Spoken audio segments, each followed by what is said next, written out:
जय हिंद साथियों, welcome to self study classes with Sumit Jain YouTube channel में आप सभी का स्वागत है। दोस्तों, आज के इस वीडियो में हम पर्यावरण अध्ययन में पढ़ने वाले हैं वायुमंडल को। ठीक है, वायुमंडल को पढ़ेंगे, साथ ही उसकी जितनी भी परतें होती हैं वायुमंडल की उसके बारे में पढ़ेंगे और विभिन्न परतों के जो भी महत्वपूर्ण प्रश्न होंगे वो भी पढ़ेंगे और लास्ट में आपको अभ्यास प्रश्न भी करवाएंगे। ठीक है, तो बड़े अच्छे से इनको देखना है। इस प्रकार से सब्सक्राइब का बटन दिया होगा तो सब्सक्राइब कर लेना चैनल को, जो भी हमारे नए साथी हैं। बेल आइकन को जरूर दबाना है और यहाँ पर दबाते वक्त आपको ऑल पर क्लिक जरूर करना है। ठीक है, और जो भी साथी टेलीग्राम ग्रुप से नहीं जुड़े हैं वो टेलीग्राम ग्रुप से जुड़ जाएंगे। टेलीग्राम ग्रुप से जुड़ने के लिए आपको टेलीग्राम ऐप डाउनलोड करना है, उसमें सर्च करना है IAS स्टडी ट्रैक और ज्वाइन हो जाना है। ठीक है, तो दोस्तों यहाँ पर हम पढ़ने वाले हैं सबसे पहले वायुमंडल की संरचना। वायुमंडल की संरचना देख लो यहाँ पर। तो सबसे पहले जो मंडल आता है वो क्षोभ मंडल होता है। ठीक है, वायुमंडल की पूरा का पूरा अभी हम आपको पूरी संरचना बताएंगे। पहला सबसे नीचे का जो आपका मंडल होता है, जो परत होती है वो क्षोभ मंडल होती है। दूसरी जो परत होती है आपकी समताप मंडल।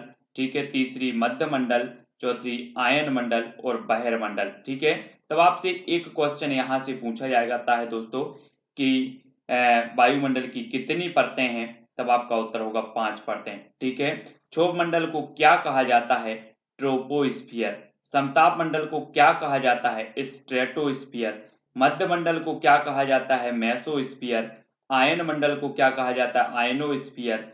और बहिर्मंडल को क्या कहा जाता है? तो एक्सोस्फियर। तो ये जो आपको पता है, ये स्ट्रेटोस्फियर, ट्रोपोस्फियर, क्षोभ मंडल को कौन सी परत को क्या कहा जाता है, वो चीज आपको आनी चाहिए। सबसे पहला स्टेप आपका यही होगा कि ये चीज आपको याद करनी है। ठीक है, देख लेते हैं इसकी संरचना दोस्तों। यहाँ से सबसे पहले बढ़े तो ये हमारी क्या है? पृथ्वी है। ये आपको पृथ्वी यहाँ पर दिख रही होगी। ठीक है, और ये पृथ्वी से लगभग 8 किलोमीटर से लेके जो 18 किलोमीटर है, ये क्या हो जाए? ध्रुवों पर 8 किलोमीटर इसकी ऊंचाई होती है और भूमध्य रेखा पर इसकी 18 किलोमीटर ऊंचाई होती है क्षोभ मंडल की। ठीक है, तो ये क्षोभ मंडल पूरा का पूरा यहाँ पर देख रहे हैं आप, और इसमें ये हमारी पृथ्वी है और ये सबसे जो निचली परत है ये क्षोभ मंडल है। ठीक है, वायुमंडलीय घटनाएं होती हैं, सबसे ज्यादा घनत्व होता है, ग्रीन हाउस प्रभाव भी होता है यहाँ पर। ठीक है, इसे संवहन मंडल भी कहा जाता है। नेक्स्ट देखें दोस्तों, दूसरा आता है ओजोन मंडल। ओजोन मंडल है, ठीक है, 50 किलोमीटर की ऊंचाई तक ये ओजोन मंडल पाया जाता है। इसका जो ताप रहता है वो समान रहता है। ठीक है, और क्लोरोफ्लोरो के कारण जो है इसकी जो निचली परत है यहाँ पर पूरा का पूरा आपका ओजोन मंडल है ना। और एक ही निचली परत में ये ओजोन लेयर होती है। ठीक है, ओजोन लेयर या उसे ओजोन मंडल भी कह दिया जाता है। और एक क्लोरोफ्लोरोकार्बन के कारण इसको नुकसान पहुंच रहा है, किसको? ओजोन परत को। ठीक है, मौसमी घटना इसमें नहीं होती, ताप इसका समान रहता है। फिर उसके बाद आती है दोस्तों मध्य मंडल, है ना। मध्य मंडल तो ये 80 किलोमीटर की ऊंचाई तक पहुंच जाती है मध्य मंडल। और दोस्तों ये सबसे ठंडी होती है मध्य मंडल। फिर आती है आयन मंडल। ठीक है, रेडियो तरंगें यहाँ से परिवर्तित होती हैं मध्य मंडल से। और फिर आता है वायुमंडल। तो ये पूरी की पूरी संरचना है जो आपने देखी, क्षोभ मंडल, है ना, समताप मंडल, फिर मध्य मंडल, आयन मंडल और वायुमंडल। सबसे ऊपर की परत होती है वायुमंडल, सबसे नीचे की परत होती है क्षोभ मंडल। ठीक है, अब एक एक परत जो है उसके बारे में हम यहाँ पर बहुत ही महत्वपूर्ण जो फैक्ट हैं उनके बारे में जानेंगे। ठीक है, अच्छे से पढ़ना है दोस्तों। क्षोभ मंडल के बारे में देखें तो क्षोभ मंडल की खोज की थी मोलेस नॉफ ने। ठीक है, आपसे क्वेश्चन बनेगा कि क्षोभ मंडल की खोज किसने की थी, तब आपका उत्तर होगा मोलेस नॉफ। ठीक है, यह वायुमंडल का सबसे निचला संस्तर है। आपसे हमेशा क्वेश्चन पूछा जाता है कि वायुमंडल की सबसे निचली परत कौन सी है, निचला संस्तर कौन सा है, तब आपका उत्तर होगा क्षोभ मंडल। ठीक है, यह भूमध्य रेखा पर 18 किलोमीटर और जो है ध्रुवों पर 8 किलोमीटर तक की ऊंचाई तक पाया जाता है क्षोभ मंडल। ठीक है, इस मंडल को परिवर्तन मंडल, संवहन मंडल और विक्षोभ मंडल भी कहा जाता है। तो ये चीज आपको याद रखनी है। अगर आपसे कभी पूछा जाए कि परिवर्तन मंडल किसे कहा जाता है, तो क्षोभ मंडल को। संवहन मंडल किसे कहा जाता है, तो क्षोभ मंडल को।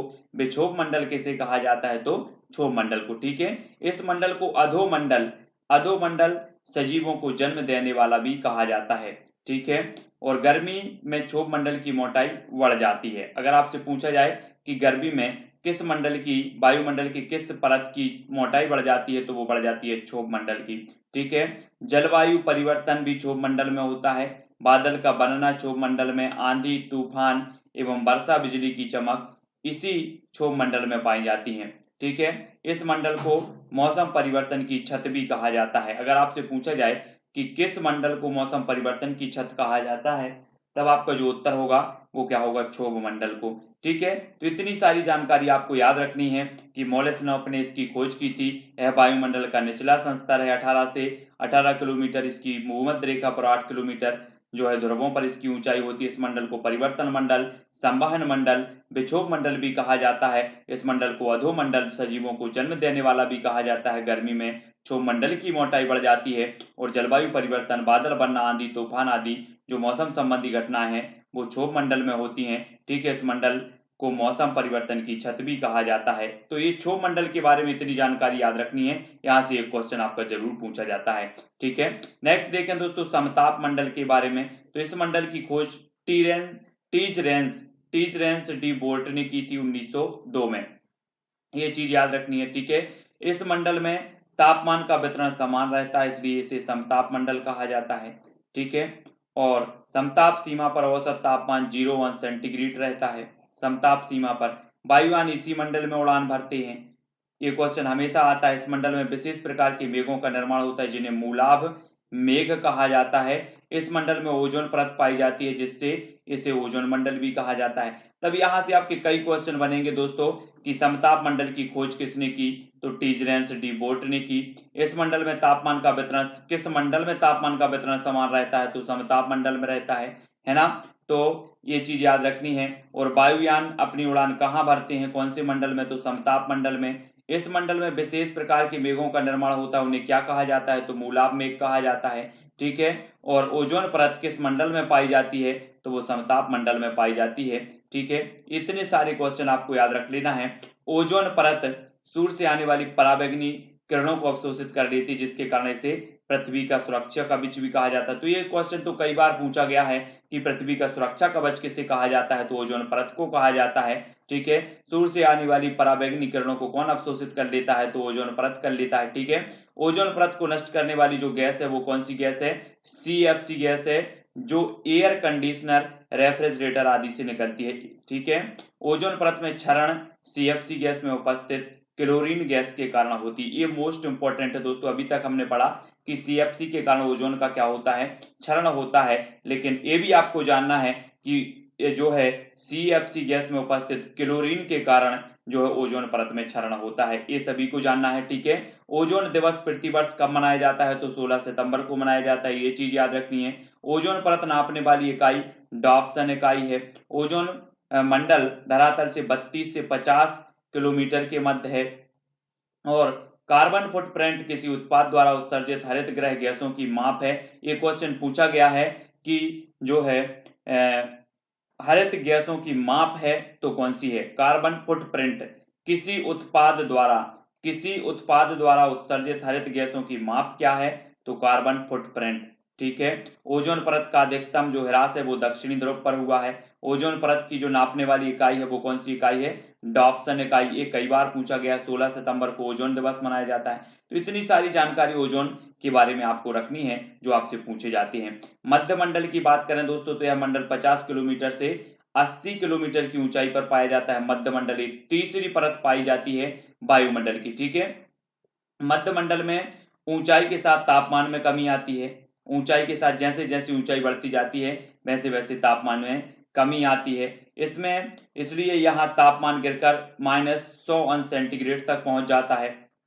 उल्का पिंड इसी मंडल में जलते हैं। अगर आपसे पूछा जाए कि उल्का पिंड कहाँ पर किस मंडल में जलते हैं, तो ये जलते हैं मध्य मंडल में। यह वायुमंडल की सबसे ठंडी परत है, ये चीज भी आपको याद रखनी है। ठीक है, यह वायुमंडल की सबसे ठंडी परत मानी जाती है मध्य मंडल। आयन मंडल की, इस मंडल में विद्युत आवेशित कणों की अधिकता रहती है। अगर आपसे पूछा जाएगी कि किस मंडल में विद्युत आवेशित कणों की अधिकता रहती है, तो वो रहती है आयन मंडल में। इसी मंडल से रेडियो तरंगें परावर्तित होती हैं। आयन मंडल से संचार उपग्रह इसी मंडल में अवस्थित होते हैं। आयन मंडल अपनी विशिष्टताओं के कारण जो है कई परतों में विभक्त है आयन मंडल। ठीक है, इसको D layer, E layer, G layer, तो ये कई प्रकार की जो है आयन परतों में विभक्त है आयन मंडल। इस मंडल में ध्रुवीय ज्योति दिखाई देती है। तो यहाँ से आपके कई क्वेश्चन बनेंगे। जैसे एक क्वेश्चन आपका बनेगा कि विद्युत आवेशित कणों की अधिकता रहती है तो आयन मंडल में, ठीक है। रेडियो तरंगें परावर्तित होती हैं तो आयन मंडल में, ठीक है।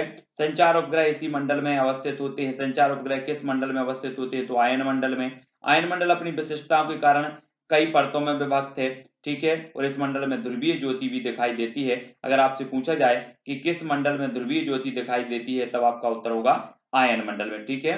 बहिर्मंडल चुंबकीय मंडल, बहिर्मंडल जिसे कि चुंबकीय मंडल भी कहा जाता है, तो याद रख लेना है बहिर्मंडल वायुमंडल का सबसे ऊपरी भाग है। अगर आपसे पूछा जाता है एक क्वेश्चन कि वायुमंडल का सबसे निचला भाग कौन सा है, तब आपका उत्तर होगा क्षोभ मंडल, और सबसे ऊपरी भाग कौन सा है, तब आपका उत्तर होगा बहिर्मंडल, ठीक है। इस मंडल में हाइड्रोजन और हीलियम गैस की प्रधानता होती है। एक क्वेश्चन आता है कि किस मंडल में, वायुमंडल की किस परत में जो है हाइड्रोजन और हीलियम गैस की प्रधानता होती है, तब आपका उत्तर होगा बहिर्मंडल में। बहिर्मंडल में कृत्रिम उपग्रह स्थापित किए जाते हैं। तो यहाँ से आपके कई क्वेश्चन बनेंगे दोस्तों। कृत्रिम उपग्रह स्थापित किए जाते हैं तो किस मंडल में, बहिर्मंडल में, ठीक है। अब दोस्तों आपकी बारी है, कुछ प्रश्न हैं, अभ्यास प्रश्न हैं, जिनके माध्यम से अपना आकलन करना है और उत्तर भी आपको बताना है। सबसे पहला जो आपका प्रश्न है, निम्न में से मौसम तत्व तो नहीं है तो कौन सा नहीं है, तापमान, आर्द्रता, वायु दाब या फिर कोहरा। तो मौसम तत्व कौन सा नहीं है, 4 विकल्प हैं, 4 में से एक उत्तर आपको बताना है। अगर आपसे बनता है तो कमेंट में जरूर लिखें, तब आपका बिल्कुल सही आंसर हो जाएगा दोस्तों। मौसम तत्व नहीं है तो वो नहीं है कोहरा, यानी कि जो विकल्प नंबर आपका डी है वो बिल्कुल यहाँ पर सही हो जाएगा, ठीक है। अगला क्वेश्चन देख लेते हैं, किसी स्थान विशेष का किसी विशेष समय में वायुमंडलीय दशाओं के योग को क्या कहते हैं, जलवायु, मौसम, वातावरण या फिर पर्यावरण। किसी स्थान विशेष का किसी विशेष समय में वायुमंडलीय दशाओं के योग को क्या कहा जाता है, वायुमंडलीय दशाओं के योग को बताना है जल्दी से। अगर आपसे बनता है तो उत्तर बताएं। प्रश्न क्रमांक 2 का जो उत्तर हो जाएगा वो हो जाएगा बा, यानी कि मौसम, इसे मौसम कहा जाता है। बी नंबर आपका यहाँ पर बिल्कुल सही होगा। अगला क्वेश्चन है, ध्रुवीय ज्योति दिखाई देती है तो आयन मंडल में, समताप मंडल में, क्षोभ मंडल में या फिर वाह मंडल में। ध्रुवीय ज्योति आपको बताना है, दिखाई देती है तो कहाँ दिखाई देती है, हमने ऊपर भी पढ़ा है अभी। ध्रुवीय ज्योति जो दिखाई देती है, प्रश्न क्रमांक 3 का उत्तर आपने कमेंट में बताया है आयन मंडल। आयन मंडल यानी कि जो विकल्प नंबर आ है वो यहाँ पर बिल्कुल सही हो जाएगा, ठीक है। अगला है, मौसम परिवर्तन की छत कहते हैं तो किसे कहते हैं, क्षोभ मंडल को, समताप मंडल को, आयन मंडल को या फिर मध्य मंडल को। जल्दी से प्रश्न क्रमांक 4 का उत्तर बताना है और सभी लोगों को वीडियो को लाइक जरूर कर देना है। कम समय में ज्यादा से ज्यादा अध्ययन इस वीडियो में हमने किया है, ठीक है। तो वीडियो को लाइक सभी लोग करेंगे, शेयर भी करेंगे और कमेंट के माध्यम से बताएंगे कि कितना उपयोगी है, तब आपका बिल्कुल सही आंसर होगा क्षोभ मंडल, आ नंबर। मौसम परिवर्तन की छत कहा जाता है क्षोभ मंडल को। अगला क्वेश्चन है दोस्तों, सूर्य से आने वाली हानिकारक पराबैंगनी किरणों को कौन सी परत अवशोषण कर लेती है, अवशोषित कर लेती है, तो ट्रोपोस्फियर, ओजोन परत, समताप मंडल या फिर आयन मंडल। कौन सी परत है जो पराबैंगनी किरणों का अवशोषण करती है, प्रश्न क्रमांक 5 का उत्तर हमें बताना है और आपका राइट आंसर जो हो जाएगा वो क्या हो जाएगा, जल्दी जल्दी से सभी लोग कमेंट में लिखेंगे और आपका उत्तर होगा दोस्तों ओजोन परत। ओजोन परत यानी कि जो विकल्प नंबर आपका बी है वो यहाँ पर सही हो जाएगा, ठीक है। सभी लोगों को पता है कि ओजोन परत समताप मंडल में पाई जाती है। 16 सितंबर को हम ओजोन दिवस के रूप में मनाते हैं, ठीक है।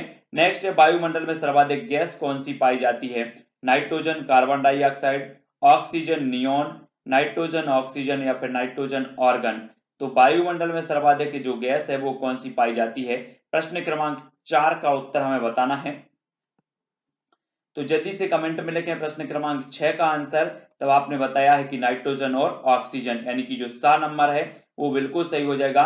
वायुमंडल में क्रमशः ऑक्सीजन, आर्गन और कार्बन डाइऑक्साइड का प्रतिशत कितना है, ये 4 विकल्प में से आ, वा, सादा या ABCD आप बता सकते हैं कि वायुमंडल में क्रमशः ऑक्सीजन, आर्गन और कार्बन डाइऑक्साइड का जो प्रतिशत है वो कितना है।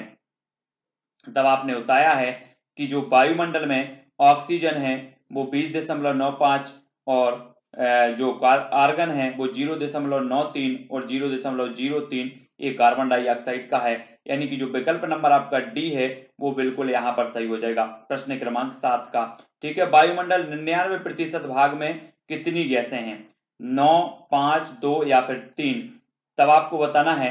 तो दोस्तों वायुमंडल में 9 गैसें पाई जाती हैं, लेकिन अगर बात करें कि 99% भाग में जो गैसें हैं वो केवल 2 ही गैसें हैं, जिनका नाम है ऑक्सीजन और नाइट्रोजन। ठीक है, तो सी नंबर आपका यहाँ पर बिल्कुल सही होगा।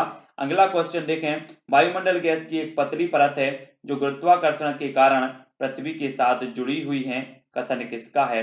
मार्क हाउस का, फिंच का, ट्रिवर्था का या फिर कोपेन का? वायुमंडल गैस की एक पतली परत है, वायुमंडल गैस की एक पतली परत है जो गुरुत्वाकर्षण के कारण पृथ्वी के साथ जुड़ी हुई है, ये जो कथन है वो किसका है? प्रश्न क्रमांक 9 का आंसर यहाँ पर बताना है, जल्दी से कमेंट में लिखना है, फटाफट से लिखें। और उत्तर आपका होगा दोस्तों मॉक हाउस। मॉक हाउस यानी कि जो आ नंबर है वो आपका बिल्कुल सही हो जाएगा, ए नंबर। ठीक है, नेक्स्ट दोस्तों, वस्तुओं को जलाने के लिए कौन सी गैस आवश्यक है? ऑक्सीजन, नाइट्रोजन, कार्बन डाइऑक्साइड या फिर ओजोन? तो प्रश्न क्रमांक 10 का उत्तर लिखें, वस्तुओं को जलाने में कौन सी गैस आवश्यक है? तब आपका बिल्कुल सही आंसर हो जाएगा दोस्तों प्रश्न क्रमांक 10 का ऑक्सीजन, यानी कि जो विकल्प नंबर आ है वो बिल्कुल सही हो जाएगा। ठीक है, ए नंबर। नेक्स्ट है, ओजोन गैस वायुमंडल के कौन से भाग में पाई जाती है? क्षोभ मंडल में, समताप मंडल में, आयन मंडल या फिर मध्य मंडल में? प्रश्न क्रमांक 11 का उत्तर आपको लिखना है, सभी लोग कमेंट में बताएंगे और साथ ही सभी को बताना है कि ये वीडियो कैसा लगा है फटाफट से, और अपने साथियों, अपने मित्रों तक, अपने संगी साथियों तक, भाइयों तक शेयर जरूर कर लेना है इस वीडियो को, तब आपका बिल्कुल सही आंसर होगा समताप मंडल, यानी कि जो विकल्प नंबर बी है वो यहाँ पर राइट हो जाएगा। ठीक है, तो आप एमपी टेट ग्रेड 3 की तैयारी कर रहे हैं, रीट की तैयारी कर रहे हैं, सीटीईटी एग्जाम की तैयारी कर रहे हैं, तब ये वीडियो आपके लिए रामबाण है दोस्तों। अगर आपको वीडियो अच्छा लगा हो तो शेयर जरूर करें, और जो भी साथी अभी तक टेलीग्राम ग्रुप से नहीं जुड़े हैं वो टेलीग्राम ग्रुप से जुड़ जाएं। टेलीग्राम ग्रुप से जुड़ने के लिए आपको टेलीग्राम ऐप डाउनलोड करना है, उसमें सर्च करना है IAS स्टडी ट्रिक और ज्वाइन हो जाना है। ठीक है, वीडियो को लाइक शेयर करें, और जो सब्सक्राइब कर लें चैनल को, बेल आइकन को जरूर दबाना है। आज के वीडियो के लिए बस इतना ही साथियों, जय हिंद।